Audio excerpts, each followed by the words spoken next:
भिटाईअ सुवाल कयो त पंहिंजे मुरीदनि खां, छाकाणि उन्हनि चयो मुरीदनि त तव्हां मदन खे वधीक था भायो असांखां, हालांकि उहो हिंदू आहे, तव्हां मुस्लमान आहियो, असीं मुस्लमान आहियूं, तव्हां हुनखे वधीक था भायो।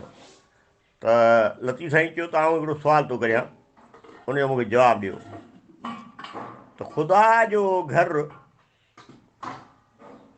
केतिरो वॾो आहे जिते ख़ुदा रहे थो। त कंहिं चयो त हीअ ज़मीन आसमान सॼो जेको एतिरो आहे, कंहिं चयो रुॻी ज़मीन आहे, कंहिं चयो 7 आसमान आहिनि। अहिड़े नमूने सां सभु कंहिं पंहिंजी राय ॾिनी। त भिटाई चयो त हाणे मदन हिते आहे कोन, मदन खां वञी पुछी अचो त लतीफ़ सरकार हीउ सुवालु कयो आहे ऐं तूं छा थो चईं।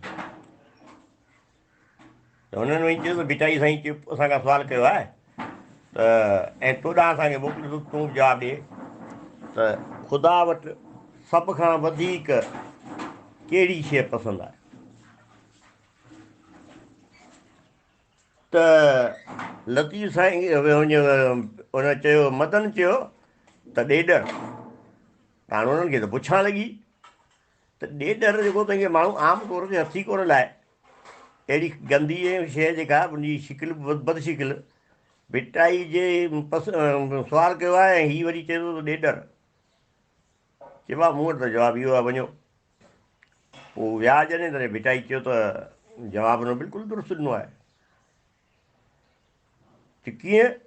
चई त तव्हां खे अलाह ताला जेकॾहिं जहिड़ी बि पोज़ीशन ॾिनी आहे, मालदार आहियो या जहिड़ा बि आहियो, पर तव्हां ॾियो ऐं उनखां पोइ बि ॾे माना ॾींदो रह, ऐं पोइ बि डर माना डपु कर उन मालिक खां जंहिंजे नाले ते तूं ॾीं थो, उनखां ख़ौफ़ मता ख़तमु दिलि मां मता कढी।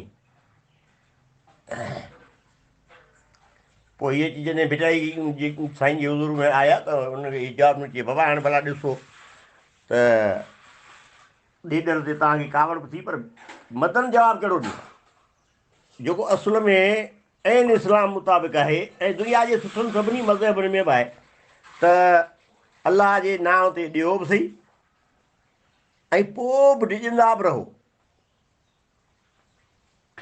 ऐं ईअं ई इबादत जो मसइलो आहे त इबादत बि कंदो रहो, पर वरी बि ॾिजंदो बि रह। त हाणे इहो ॿई जेके अलाह जा फ़र्ज़ आहिनि उन्हनि जी, या दुनिया जा जेतिरा बि फ़र्ज़ आहिनि उन्हनि जी अदायगीअ में तव्हांखे ख़ुदा जो ख़ौफ़ बि रखिणो आहे। ऐं जेकॾहिं किथे को दर्स बि ॾियणो आहे त बि ॾियो, कंहिंखे मिल्कियत माल ॾियणी आहे, कि ख़ैरात ॾियणी आहे त बि ॾियो, ऐं कंहिंसां भलाई करियो त उहा बि ॾियो, पर हर सूरत में उन रब पाक खां पंहिंजो पाण खे उनखे उनजे अॻियां हुज़ूर में ॾिजो, उन मां अलाह खां ॾिजो। अलाए हू तव्हांजो अमल पसंदि बि करे थो या न। इहा ॻाल्हि त मूं ॿुधी आहे, तव्हांजी ॻाल्हि का एतिरी ग़लति कान्हे का, उन दोस्त बि तव्हांखे सही चयो हूंदो, मूं पढ़ी बि आहे किथे किताब कंहिंमें।